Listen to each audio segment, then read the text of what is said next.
à l'âge de 44 ans, et dit triplé. Semaine qui va y avoir. Amen. 44 ans. Et tu vis à mettons. Le congé. Et tout quoi. Et dit non, viens me venir sur le cas. Non, viens me venir sur le cas. Et trois décisions.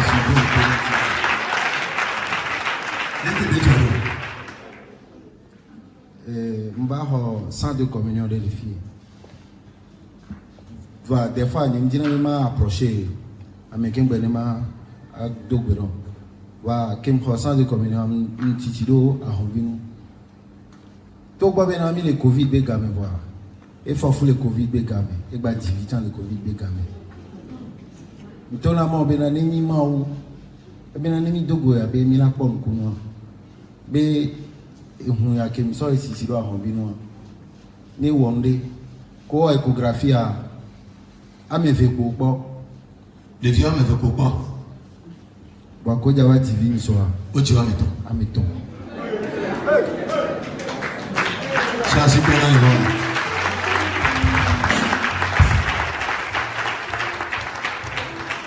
Et des fibromes dévahissants.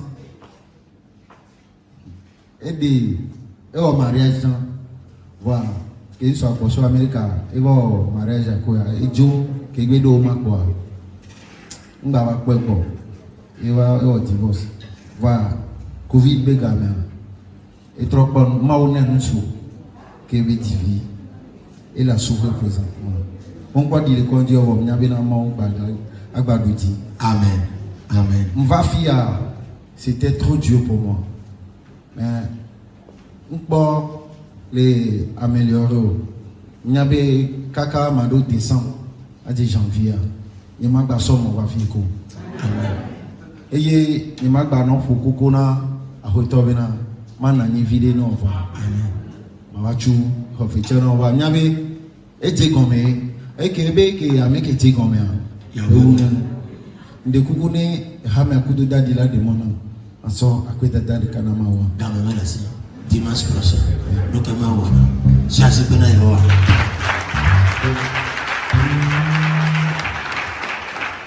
Alléluia. Amen. Autre yambe manda kwena petwa. Et tout ba manda kwena odifo wan. Mi da se dia ji cha kama mele. Bena ke mva kwa ya me ma won kunu gauna. Tout ba ede vers le covidinam. Et nyangba tono nda kwero a misisiata vegoin que mva nous que to sova nyamule ko bam no do gbera no chimdo le nko be ni a jotu pe fondi be noa e nyato ba do reveya ne mva no do gbera be nous que tutu kunya be kwale yehowa on est toi tinamla elle a bena fofunyo le moji kudo no vinyo tata mbevio mais et peut ko le on veut dire nous ko la on réaliser et PAM à 2020 l'avril na nyento cha marqué zomo voilà covid va na be mtejeju wa mvabe nous ko que ni sonu on va lancer réveil le enseignement kudo toa kaka mblana mia no de kabe e George nambe voyage à tenir ba nous kentio et nous que pour notre famille ye nambe o ya o tele o explorer ko donc ne chanke ya ma gba no se be wo kenene wo to réveil à mia Brother maman passe tout le fou Nka ko o la America bo ame ko mele yo zero en ti no talk bu mo to ye to yana ni na donc les ni sont asi kaka vegon et comme amen et pobe mutole bablawate alléluia ke mula ni ba ke ba pachama bogo ale grobe e yon konye e be akuvi mana o ka ke chami tuku o ya wo gbe ya baba yi chance pe na yo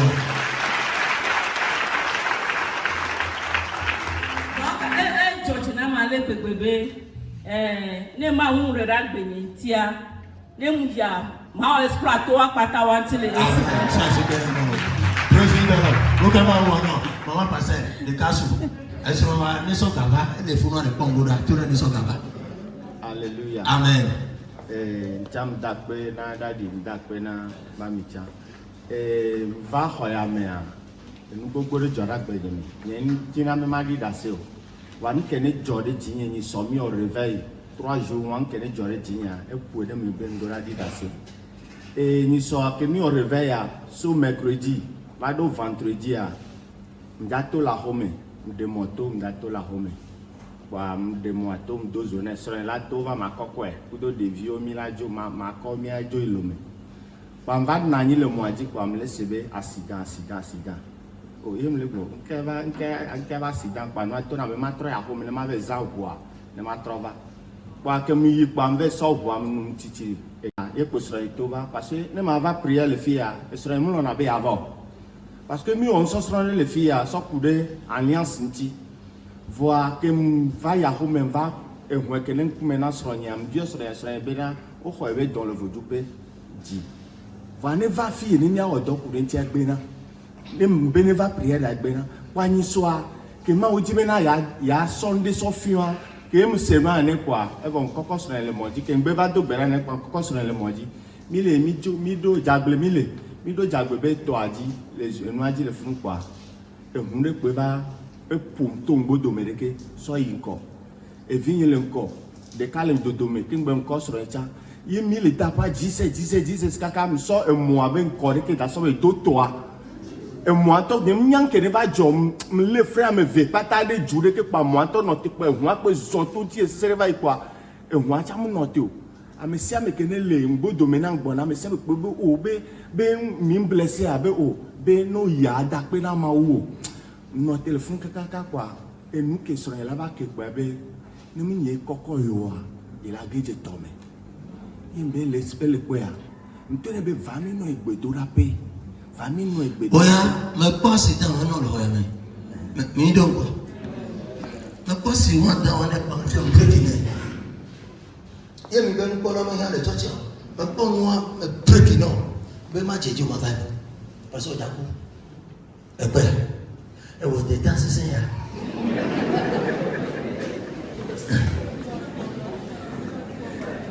Alors maintenant il me piqué la main. Quoi c'est dans bien. Et mi Joseph quand me plaît que ve ntene be va mi gbe do rapé ogbe nya yi mi da gbe ya repe na o nyeku wa mi descend le pas de mo mi descend mi au mariage voir egbe o va gbe be ma church problème lo ni so wa ke mi la jo mi va jimasha mi wo ejebe mo tata wa ye daddy benane wa mi aso dogbera mi do po mi akwere simi mi ale matin nyeku kusire ke po yen koji esiare signalele même d'avec les bois et quand on a ça bila ki wakaba be garden ba podom la ho mekin gbe miajo yem ve le siava dadi mi kusura mi lo wa jire so matin wa ka mi ve koro lo me eni sun kaka be no be ni yanti egbe bi na yin ja pasado ni lava ja gbewe ya be problem yonti yem be nken gbe no fi be mi ni wakaba be mi tingbe yenye ajira mili wajira kaka mundisro nto ta dari ale zoom e gba le zoom to ta de kero va ma nu ape gbon la be jo le gbo wa mbe ma nyem di da se po mle church pa nyem di da se po va ni soto ya munya be ma wo de le fi ye munya be na e ja ho agome la wem ape amen o de mo de na bo. Praise the Lord. Hallelujah. Mbano tero vasame plebe nkobe manda kwero dadi kuma bagbeta. Ni atolo fumara. Ni ta to gbera. Manda kwere koni me bagbeta. Eyin ko lo fe fi ni ja jibi ni so vendredi. Kwa.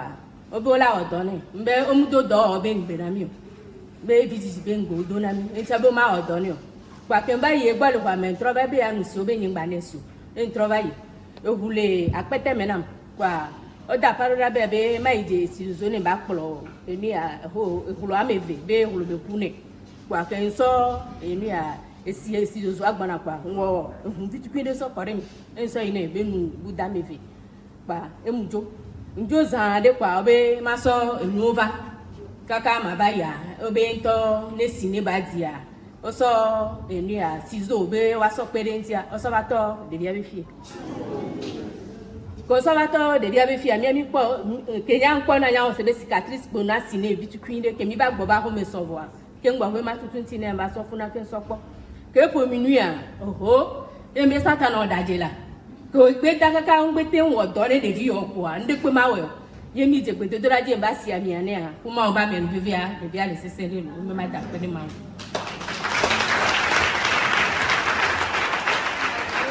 e wa cha da se di ya ile ngbe to me o ke ma wa no so ba muda pere mama me magita eso magita mare mvafia eso nye no ahamuna eso na ke no na ahamuna emuna ha isa emuva mabe nyame fami me tocha im no de srade ko e nso a ola gbe nso ra jo ba ti ahomi le nso amu ko a ola gbe ra ti ahomi enu ajona ni le mi papa me le nyame fami me ni abo fami me na nya no fi no ro de sro na ntu amu ko a o ma gbe ntu ola jo ba ti afami enya o ya fifi a mabe tentamu de sro afa me we ve am le de sro e fa me fe ko ma be na nso se vivi tu kire le sro fe e fa me wa pata fe se sa bi kuru fin de faire à tout mi amato porte ya wa nsa anu ne faut pas era vai na e no ale do kaka pe ame to ya e pe ame to ya na le do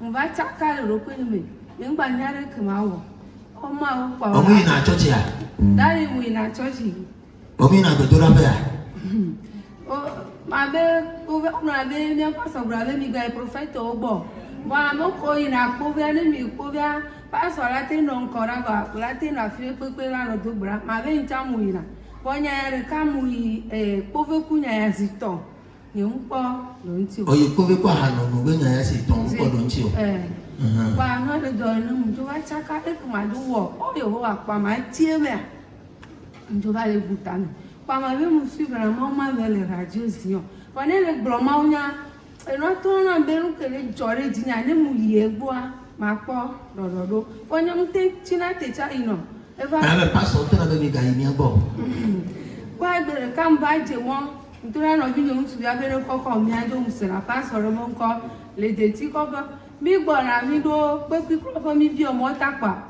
mi mu nya fi ke don video to pa ba cho nko ran papa go mi la o ko mi kaka so i prophet le lo nko fi ra wa na to ne gbora ngaba abi ame mo yo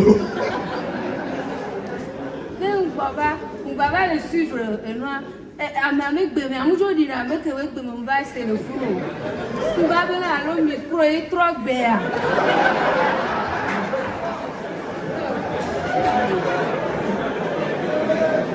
Baba sira e no ma gro ba chaka la mi ato usukele ile gbo mi le dun ne fo para na hamu e te la do mo wona ni npo na do acha wona 125 ma we mu tona simo mi ale do e ba glo engba ti te gbere ka ngba do ho ka gba ba ri le fo ri do e omo to kokon pa be mi le de ti ko ka ti de ti plan kwa be fi ka to ti pa ma ona ko tuna be ma glo be pa yo kon kaka pa ba da fi e mu va to ti pa mu ju ko ho na me o ke gbo nu le do le to na mi le ya mu ho de ti be mu nu no la lo gbo ama elele ke atutu wonye mu jesi onye mu kwepo pa e mu va kwa e tu hunam mbe awon mele ru kwa be ne mu nre kwa e la fana pa be ne mu nre kwa la fana ma e so no da lo mele sro pa be ne mu me la fana e be le yesu ta ne mu nre kwa la fana pa e mu jo bi ya ngba yi ne mu nya be mo wu le do soli so si pa mo na ngba ko be na va cho si pa mo escalier lele ke kwa nkomia me church to gbisa mission e wo na do pere pass until funu fa ni munya church pare mo ro gbe na nbe mi ga no ya fi pa ni munya be na ya to le church pare mo munya be mi abo pastor le afi le ro do pastor le o pastor to na mi be mi ga yi o bo jo le kutu le po mo ne ka kakara ke mu va fi va de nya ma me sere kapa ebe o eyo mi ato mo ko be mu jesi a mbe a kwa eva hwa me yue mo ko kwa eva hwa me kwa ebe le tu na vu me nya ye na ti fi ta vu nya ko glo na mla lo me a kwa e kin kwa be vu me nya ye kwa e do nti si do na mu no to ji mo ka ma andre e to vu mo tata ta fi o ba izo ma be kaka mu le va fi a Ezra ne 40 ayi na to me no na to me kaka ta dona e wona jo kaka ta dona Ezra en to ta hanu e to ta hanu bo ni to pe la ta praise the Lord ama ya no problem no problem après me ko sia témoignage avec comme il avait amesa me que sur le yuba pa ne to ma ku wa no na la gba tu bo ke to la pe ye ta me gba tu o ta pe wo pe bi pe fu pe ya o to ha na to voyez les deux problèmes qui dans le moment d'aller pour la haut on va y faire encore puis j'ai fait que nous parlons de Moïse temps elles sont allées ni dit et nyalo le me ta tenu me na to buto ya ebe ma ta pe ni ma o ke de ta mo na kaka klomba do ndodo me to ya dia nka ji be ke nka fo ho ya me a enu me to nye le sro de penya e to cha fo ya amen ça c'est pas là praise the Lord amen donc est-ce que on va quand moi ta ma na to ahora ni ba le ni o to be to jina ma ne fo ma ti ade eno na do ame kaka sa do na et ça non ne to to e la mu e la go ba mra e da ho me ça c'est pas là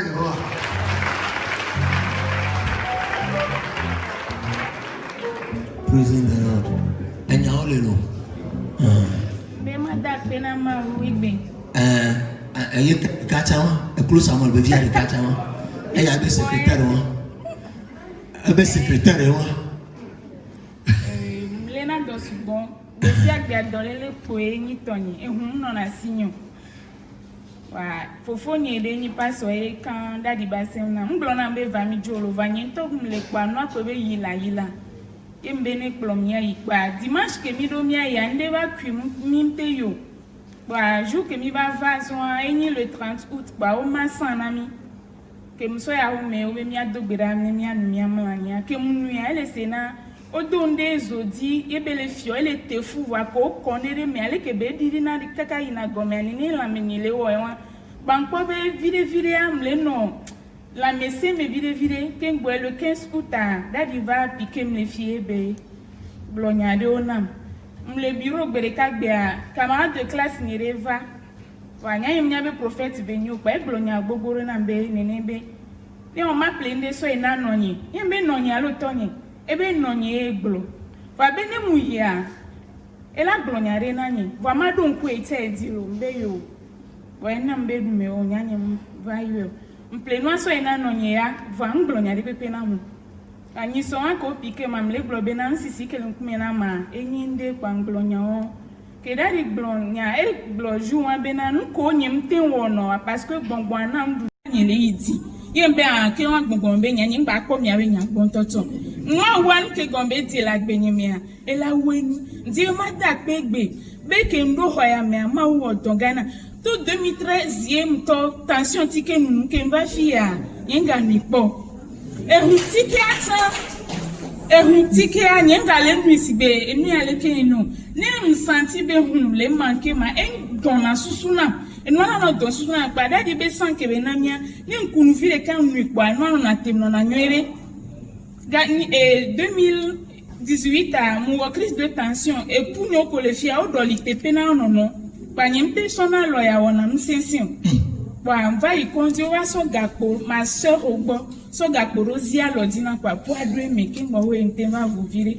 Wa elani 3e dimanche amba fi enyu mi o church mi le ipo anpobe ke nkumole ya itale dum sesere. Nuko wona san la melano dum ma ga potolo alo chale osibe e jade na mene. Wa mva dunu kwa mani ngate wonde toto.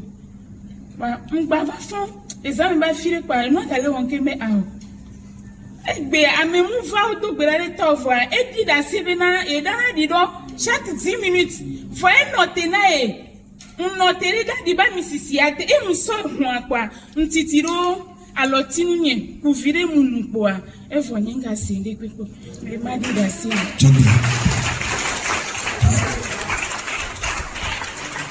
Pifani ko mete wana wa ole we fia le ko lolo ja o ma wa paso be secrétaire ni abo paso be secrétaire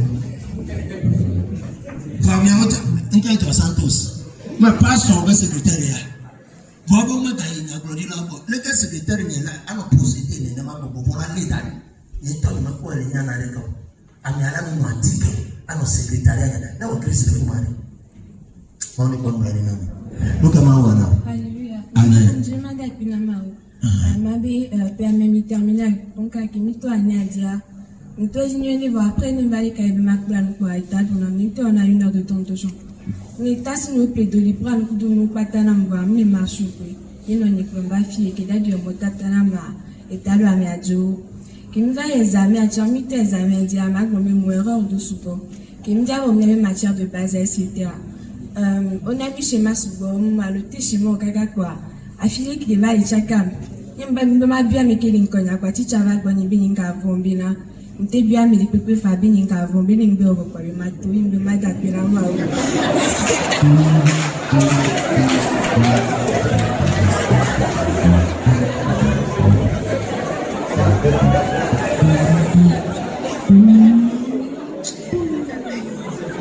Mrs. Sibevio, anointing, grâce.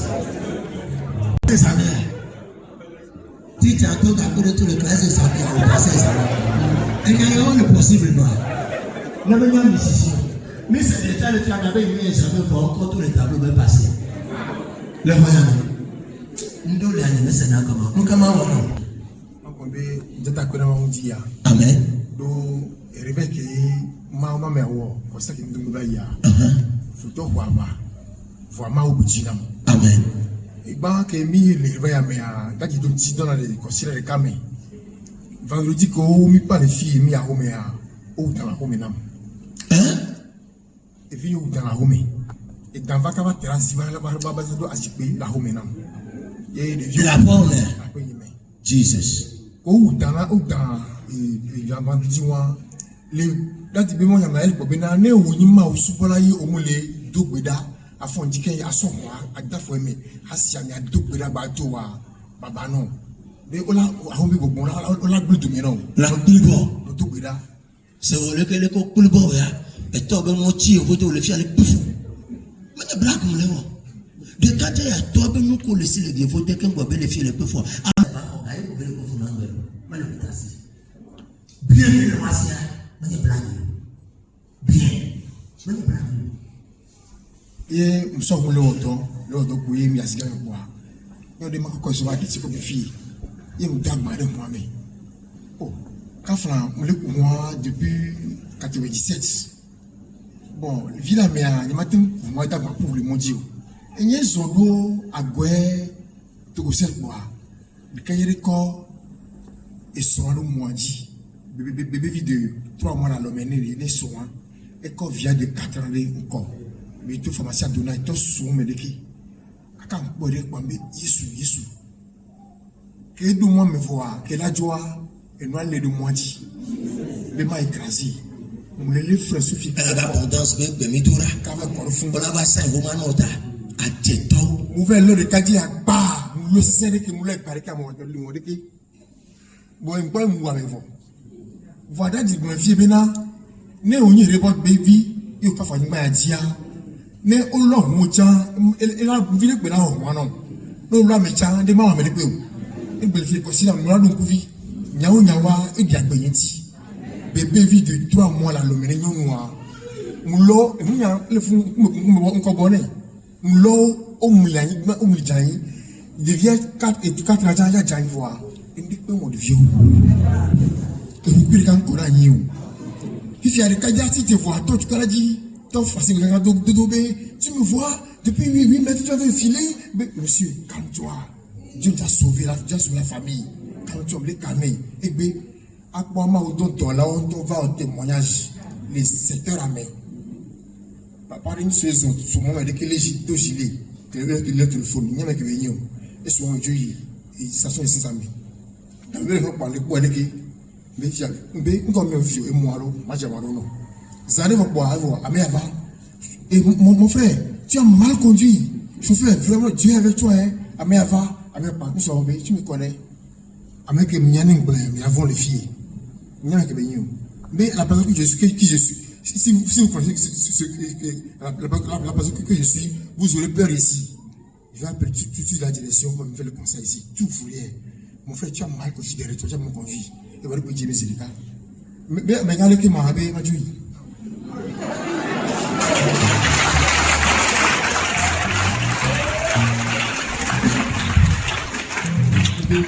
Dia mulo tak beda mau amen wa bejo ke mau to mi atoti wo ko sira mi to mi me a e devina mi to amen si ale oto amen ça c'est bon alors Alléluia. amen Dikuku memada kena mwenye tadi wagita. Surtout dernièrement qui piqué mes filles qui tombé et java himona be Théodore. Effectivement, ça fait déjà 7 ans. 7 ans. Il y a un peu de temps. Me piquer le voir, mais le fier ça. Voilà. On l'obé. Et puis, on tout est na mon ami, bon, examiné, et pour 2 mois ou 3 mois. Elle a déclenché. Comment c'est l'examen? Quand il y a des gens qui ont pour qu'ils m'envoient l'examen. Nous bien, dans ce moment, à côté, pour venir. Tout dernièrement, j'ai bac PAMI. J'ai mis les salami matin, j'ai mis au philo est une matière de base. J'ai mis le salami, je me sens et dit ton bébé, c'est le cas, c'est trop tôt. On va sans la péter, nous sommes deux salami. Je n'ai rien fait comme devoir. Nous sommes bika. J'ai fait seulement que l'introduction. L'introduction, un peu qu'on y a moins les philo, mais. Quand on est dans une crise, nous composons. On compose. En philo, va qu'il y ait une glana, mais pour que nous au 3 000, 3 000 respectés. Même chose de ce produit qui va et moi qui vole les bois, mais des pingba poto. Mais problème là, il y a composé, va m'a passer temps. On date bien à moi, à moi il au point, il y a mon matière à mettre ton. Va en temps passer.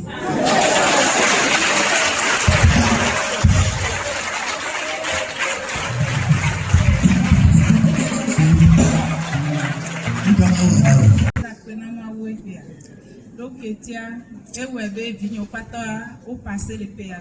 Je veux pas t'en passer le PA. Les vignes souvient et il bac et tu as avec mention bien. Donc, tu as mis un tomignan que les jolies miens va homer. On les attaqué des violets ou avec les amis school bénin. On m'était passé non. Oh, il a voix et des enfants d'Adaya qui sont égé. Comme que mi va mi topa mi va mi trova de tikopia que est passé.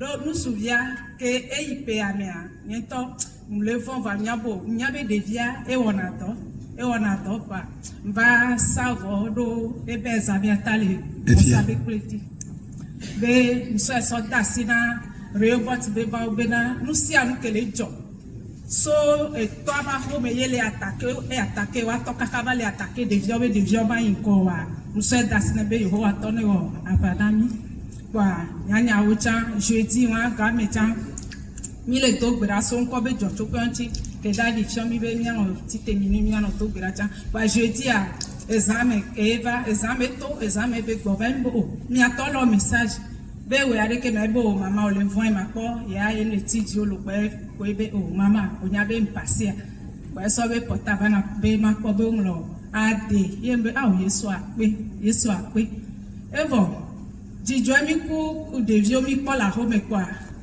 ye mi mlania o ke mi to gbera mini ni ku do dada ga mi to gbera mi mlani ke mi mlani kwa dada bo mama ke le to gbera be ke mulon kwa ko nye mula ya toma be ma mulon e cha be ko ne ma wo e hwan deji pa mule ye mo hwan deji pa mi gba to gbera e mi mlani zande pa ne ba vo le wo avon le wo e be o nka wa fu ya gba le wo examen ne ma be o e wo na pepe garu mo fe ya e gba le wo unu pa ya njo mlani nchachi kona kwa mbo nye wa nja fon la ya sin pa nya njo mlani evo enukia ye dada le tuna be yo mama onyabena examen ke devia be o baba ja takemia ele to gbra be mo popo na be ni titene ya to gbra le to gbra po bena enu agbogbo ale ti la do ahia me po ende le repousser do ahia me ke mi va cha problème na yin va ko dadi e wo mo tata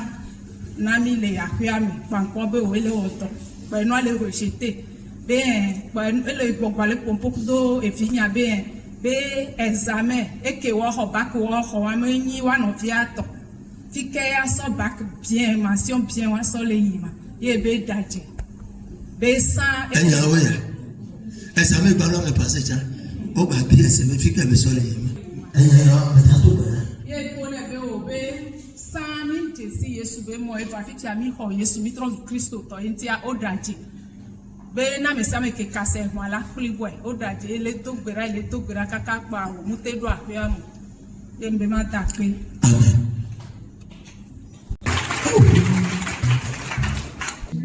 amen Ne ma da pe na mo bi ka ke mi ato examen ja na di wo adrusi be mo ta ta na mi be na mi ato voli na to do ise ke mi examen aka mi pa amoko yo amoko nyako mi oto apata oge mo ya mto e mo ma me mo re ka po to le wa do dan to le wa do me ma da pe na mo adresse mo mo ta gba so de France mo ba yo merci yo ko ba ko pata wo to a o ke ke ko ni ka ka do passe no ka ma wa Ma mauvaise semaine suis passé et nous pensons dormir pour 19h kwa ke mkukwa ya so mo do ahụ na ni ne obi yoku tu ba ma kwa na kwa obi ni ne fa ko no to chon kwa la fan bi kwa ngare mo la cha ko zondo kona me amesia me ke la ha mo jo gboro e hormone le ka e to yin no nya amesia me onka le jomo ipo makora dada ni yo ibeji awu ye kuvo ibeji ameriko nti amokola no fan dia o le fan bi ye mtoto le kwa kwa me nkero ente le pompo beji ipo to wan chi zerika ngba jo nya le kwa ameriko we po mbe do khobe wa amiara sigen ye po ndo gbera be mtoto ro nuke ngbo pepe ya be mtoto ro la ti lo sombe amisisia la forte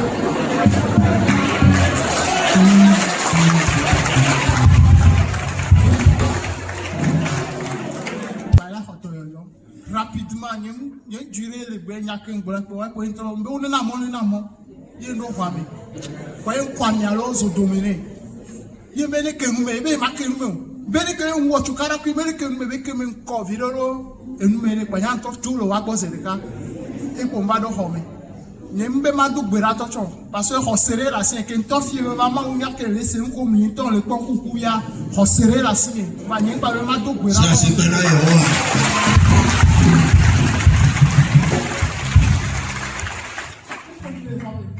c'est à part avec ma oh intervalle de 3 minutes quoi mais après y a long e kalo e ko down e control wa you to watch ni ngba gogo formation to watch ko ma ko ra ko be ya long mu ya gwa ji bi ngba trova e ya long e ko ma de ngare fifi anji me ma ko ra be nto ne nu ke are ra ba jom nya ra ke ma ngro nya re pe na mo voyez toi José la seigneur nous que moi et nous et en 3 jours pour nya da ga va home bo kwa e po into le kan se wa bi i na chi o to ma dele me ya bi a chi me ba ko huile d'olive lele me na e ko to e ko haya ye le ko ka pa na ha vo bi ya ba da pe na me na re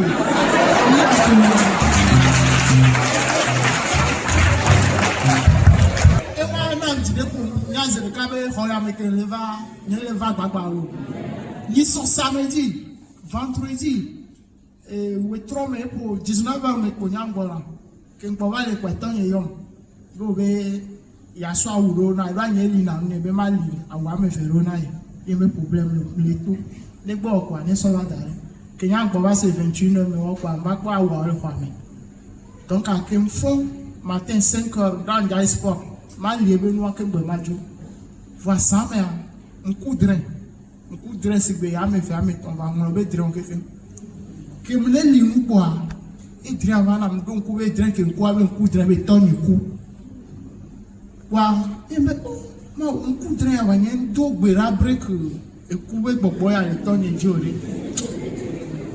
Par mère, problème l'eau. Par yam de moi.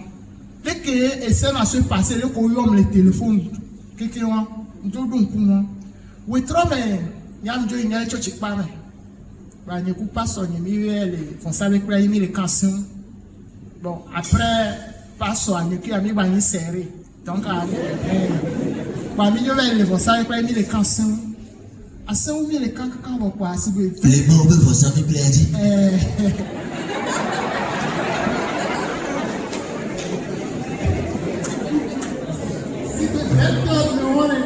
Oui, sonner.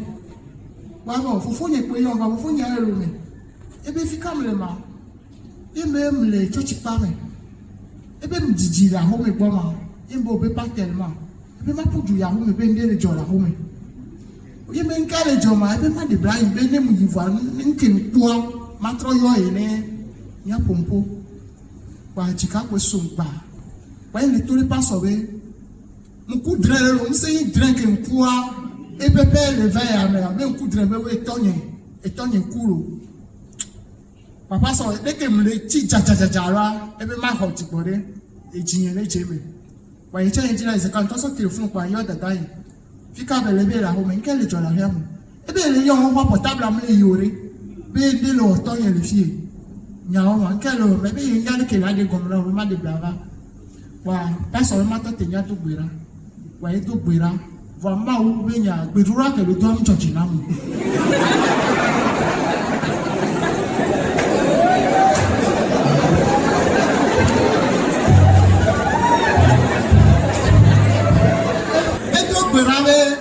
Paso mi toro. E do gberabe ne tonye la ya ma wo le hwe fafa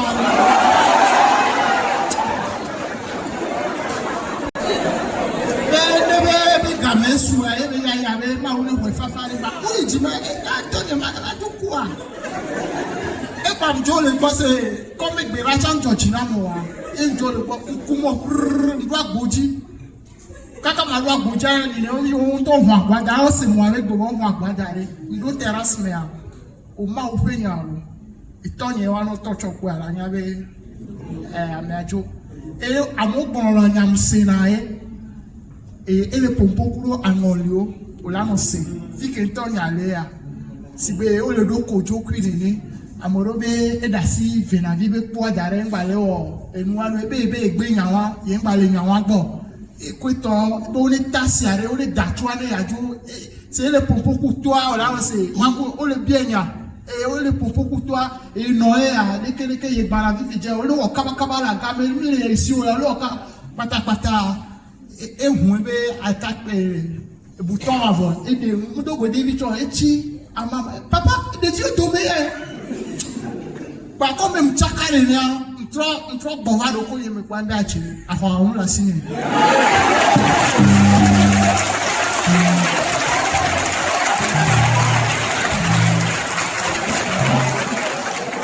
So, avec nos femmes kutu kara, il me sort moi. Et il y a tout grand dans son livre on y arrive. Et bien le pompo, quoi le pompo, il y a mis les samouraï avec voilà on sait le dos yanchi. Et pour me comprendre. Dale, que cuenta el pa, da, vai já ebe que mate correr no meio lá não, vai como le chassi que vai estre lá ni balo, que vai pro le chassi que be que no ya va donya anti kwa, e correr no meio, e correr no meio se que bebe, e comer ma, me que nem no mama, quando come com petit né, daí ele pompo com ele no com ele il va bloquer un peu pour voir même et quand tu 40 ans le gommé ma le kéré be on peut prendre ko dan on lo cho nya la nya wa o le be ya o to nya be gale nya si o la ku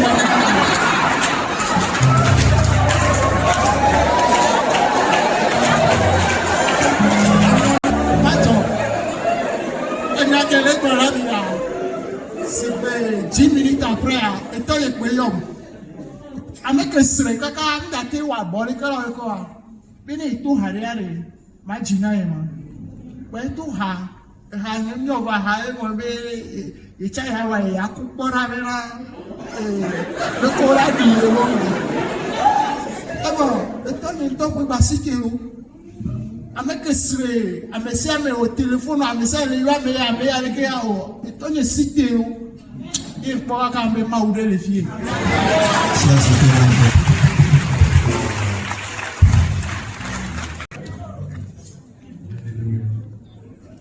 Pastor ni bon pose ça les miens. Amen. Et moi, ma club quand il se réveille. Il se réveille qu'il me va. Un club quand il me joue d'habitude à ne peut pas monter à moi, ne m'a cassé à monter à moi. On me l'a reconnaissant. Donc, et moi, il va me venir quand et moi et nous soudés. Et pour soi américain, il y a deux problèmes. Et pour soi américain. Donc, elle est tombée de moi. Effectivement, qui Togo les noirs et réveille à moi. Le pérontia et yom ni soye betona bena parce fikolio mbem la home ebe fikolio mbe ava fidien fikolio yembe o mbem la home ebe kanene o la teva gonyo yembe o kebe enofunu bena dans 30 minutes abe mava kem va nyemo mi ade ko mbe nya to gbera kemi to gbera vo ko e ko bi so enveloppe rena ke bi so enveloppe na ma enveloppe ajo ko ndire mbe OK d'accord. J'aimerais bien une télémia. Donc, à quel tout pour la quel jour tout pour la finale pas dit que nous avons 70 000 éléments besoin. Et puis tout n'a bien compris pas ça. On y a qu'il y a. Bien tout pour la luita. Bien anima ouvert parce que c'est et nous à me garder top. Donc à bien anima ouena ya. Un bon ministère qui est asiwa. Ma ou chai pompona. Mais tu as bien compris bien anima ouena ni ma ouena. Il a peu d'outils. Regarde. Parce que le pasteur a le moment où il est le prophète. Mais tout le monde est là. Et tu vois, on va aller sortir. Et les familles, pour te vous garder. Comment va gagner? Comment va-t-on gagner? Pasteur, tu te l'as fait.